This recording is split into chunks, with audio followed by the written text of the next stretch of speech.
எதுக்கு தெரியுமா? எங்களுக்கு அடி வயிறு எல்லாம் வலிக்குதுங்க. பாத்ரூமே போக முடியல எங்களால தெரியுமா? வயிறு வலிக்குது, கொஞ்சம் கொஞ்சமா வருது ஒண்ணுக்கு. எங்க கஷ்டத்தை யாருக்கிட்ட நாங்க சொல்லுவோம்? 6 நாளா சம்பளம் இல்லாம ஒண்ணு இல்லாம புள்ள குட்டிங்கெல்லாம் விட்டுட்டு பிச்சை எடுக்கிற மாதிரி ரோட்ல போறவங்க எல்லாம் கேக்குறாங்க கர்ண உலகத்தோட. ஏமா இங்க உட்காந்துக்கிறீங்க? என்னமா உங்களுக்கு பிரச்சனை?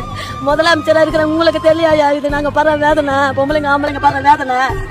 பெண்கள் வந்து வெளியில போய் ஒரு கழிப்பிடம் வசதி கூட காலையில இருந்து செய்து தராமல் அனைத்து பெண்களுமே இங்க கஷ்டப்படக்கூடிய நிலையில் இருக்கிறார்கள்.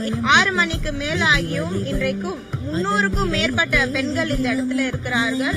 அவர்கள் குழந்தையை வந்து வீட்டுல விட்டுட்டு வர்றார்கள். கழிப்பறை வசதி கூட இல்லாத வகையில் இன்றைக்கு பெண்கள் இங்கு அடைக்கப்பட்டிருக்கார்கள்.